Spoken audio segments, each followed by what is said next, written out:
It's heating up in Philadelphia, and Howie Roseman might be cooking again. Reports are swirling around a potential blockbuster move, and if it actually happens, it could change everything for this Eagles defense. The name on the table, Trey Hendrickson. Yeah, the same Trey Hendrickson who's been terrorizing quarterbacks for the last few years and is arguably the most underrated pass rusher in the entire NFL. Now imagine dropping that kind of firepower into a defense that's been struggling to get home with 4. That's the kind of addition that could flip the script and take the Eagles from good to elite when it matters most. So let's dive into this. The rumors started picking up when word got out that the Bengals might be ready to part ways with Hendrickson. They didn't want to give him a long-term deal before the season started. Instead, they handed him a pay bump for this year, $14 million, but nothing beyond that. And with the Bengals sitting at 2 wins and 4 losses, staring down a tough road ahead, the writing's kind of on the wall. They're not built for a deep playoff run this year, and Hendrickson hitting free agency at season's end makes him a prime trade chip. It's the perfect storm. A contending team looking for a pass rush boost and a veteran edge rusher whose team might be ready to cash out. And this is where the Eagles come in. According to reports, Philly is one of the teams expected to make a bid for Hendrickson. It makes sense. Despite a talented front, the Eagles have been underwhelming in terms of production from the edge. Yes, they've got pressure numbers, over 100 quarterback pressures and a top 5 pressure rate, but it hasn't translated into sacks. Just 9 on the season. That's bottom tier, 25th in the league. And when you've got a defense built to rush with 4 and cover with 7, like Vic Fangio prefers, that's a huge red flag. Here's the thing about Hendrickson. He gets to the quarterback. Period. 17.5 sacks in each of the last 2 seasons. That's not a fluke, that's dominance. Not Nick Bosa, not Myles Garrett, not TJ Watt. No one's been more productive in the sack department over that stretch than Hendrickson. And this season, he's right back at it. 4 sacks already, double-digit hurries, and a pass rush grade north of 90. This guy is still at the top of his game. He's 30, sure, but you don't see any drop-off. Durable, consistent, and disruptive. That's everything you want in a premier edge rusher. Now, if you're Howie Roseman, the wheels are probably turning. This team has legitimate Super Bowl aspirations. They're loaded on offense, they've got playmakers on all 3 levels of the defense, but the one missing piece, that explosive game-wrecking presence off the edge. Josh Uch has been solid in rotation, but he's not swinging games. And Azizo Ojulari barely made an impact so far. This defense needs a guy who can close, who can turn pressures into sacks and sacks into turnovers. Hendrickson fits that mold, and the ripple effect of bringing in a player like that could be massive. You improve the edge, and suddenly your corners aren't hanging on for dear life. Your linebackers can flow more freely.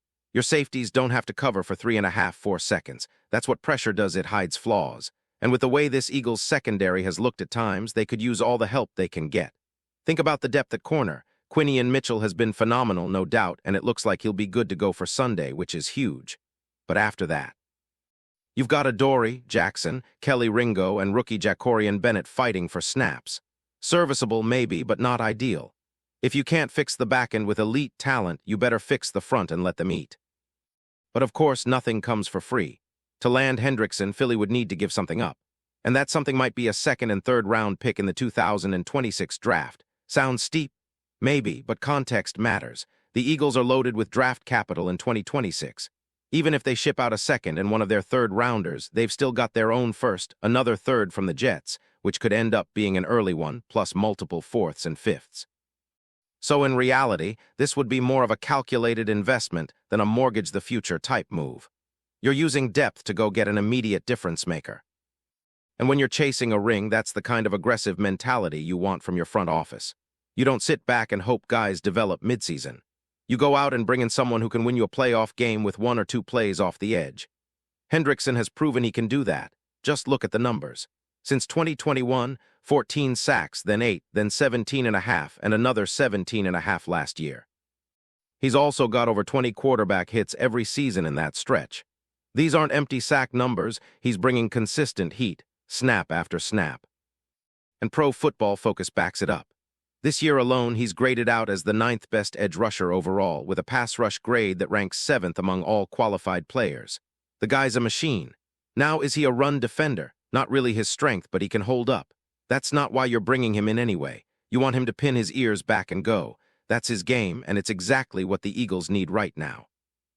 Also worth noting, there's some speculation that the Bengals are holding him out of Thursday night football as a precaution. Yes, he's nursing an injury, but if they think they're close to getting a deal done, it makes sense to keep him off the field. No reason to risk further injury if a trade is in the works. That's just something to keep an eye on as things develop. Now let's take a quick look at how the Eagles' recent trades have gone. Not all sunshine and rainbows, to be honest. Howie's in-season track record is a mixed bag. You had the Jay Agee move in 2017, that was a hit. Solid rotational back who helped deliver a Super Bowl. But then you had Golden Tate in 2018. Gave up a third-rounder for a few splash plays and one touchdown in the wildcard game. In 2022, they went after Robert Quinn, sent a third to the Bears, and got basically nothing. The guy was washed. Same story last year with Kevin Byard. A lot of hype, but his impact was minimal. So while Howie has hit on draft night, his in-season trades have been more miss than hit. Still, this is a different situation. You're not chasing a complimentary piece like a slot receiver or an aging safety. You're going after a premium player at a premium position, one of the few spots that can tilt the balance of a season. That's what makes this so interesting. Trey Hendrickson isn't just a name. He's a force. And with the Eagles staring down a tough second half of the season, adding someone like him might be exactly what they need to get over the hump. And here's the kicker, Hendrickson's contract isn't backbreaking. He's not on a long-term mega deal. That gives you flexibility. You bring him in now, see how he fits, and if it works, maybe you extend him for a year or two. If it doesn't, you let him walk and potentially recoup a compensatory pick. It's low risk with high upside, especially for a team that's in a win-now window. The bottom line is this: Philadelphia has a chance to make a bold move, one that could shift the entire dynamic of their defense, one that sends a message to the locker room that the front office is all in. The numbers make sense, the need is obvious, and the fit is perfect. The only question is, will Howie pull the trigger? While all eyes are on the possibility of Trey Hendrickson joining the Birds, the timing of this potential trade couldn't be more critical. We're heading into a pivotal stretch of the season, and the Eagles are banged up in some key spots. But let's be honest, the injury report this week actually brought more optimism than concern, and that's a rare sight. Starting with the big one, Quinion Mitchell. He's been one of the brightest young stars on this defense and is already traveling with the opponent's top wideouts, which says everything about how the coaching staff sees him. He was limited in practice with a hamstring, but all signs point to him playing on Sunday. That's a huge boost, especially going up against a Vikings offense with serious weapons on the outside. If Mitchell is good to go, the Eagles' entire defensive setup changes. He gives Vic Fangio flexibility. He can line up outside in base coverage and then slide inside when the opposing offense spreads things out. And against a team like Minnesota, who's going to throw a lot and test your corners deep and underneath, having that versatility is essential. If Mitchell couldn't suit up, the Eagles would have been forced to rely on Adoree Jackson and Kelly Ringo on the outside. And let's just call it what it is. That's not a duo you want trying to lock up Justin Jefferson. One of them maybe holds his own for a quarter, but over 4 quarters, that's asking for trouble. Speaking of Jefferson, he's been as dangerous as ever. Even with shaky quarterback play, the guy is putting up numbers. Nearly 450 receiving yards already, averaging over 15 yards per catch, and that's without elite quarterback production. Now, if Quinion Mitchell is shadowing him, that's your best chance. But no one shuts Jefferson down completely.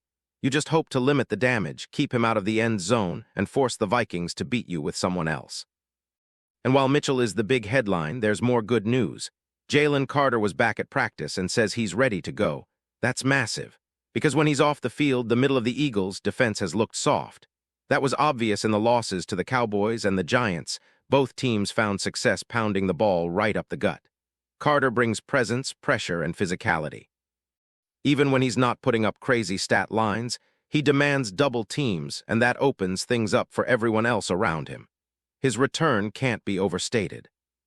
Landon Dickerson also returned to practice, though he's still clearly not 100%. And that's been part of the issue all year. He's been playing hurt, back, knee, ankle, and it's showing. This is a guy who's known for being a mauler on the interior, but lately he's been getting pushed around. That's not typical of him, but it's the reality when you're banged up and trying to gut it out.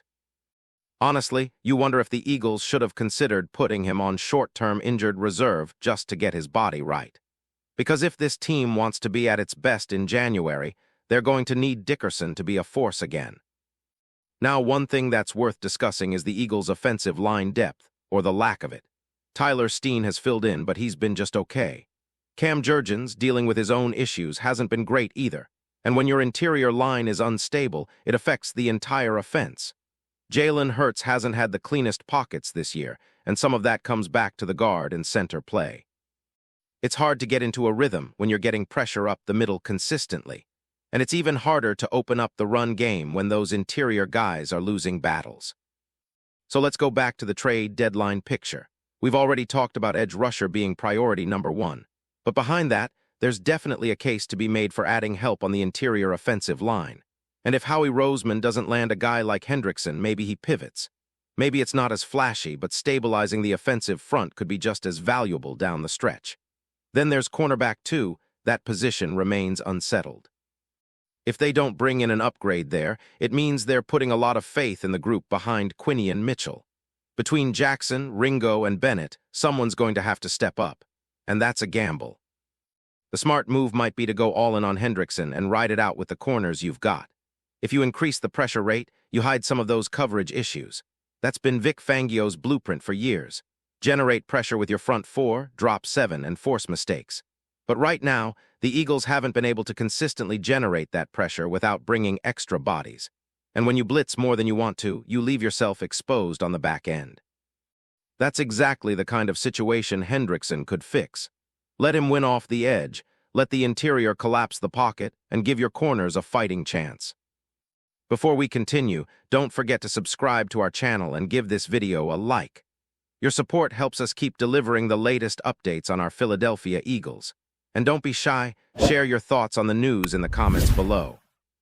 The Philadelphia Eagles sent shockwaves through the NFL rumor mill yesterday with the unexpected announcement of wide receiver Devaughn Vele joining their roster. The news, still fresh and buzzing across social media, has immediately sparked speculation about the team's offensive strategies and the possible explosion of talent that Vele could bring to the Eagles' receiving core.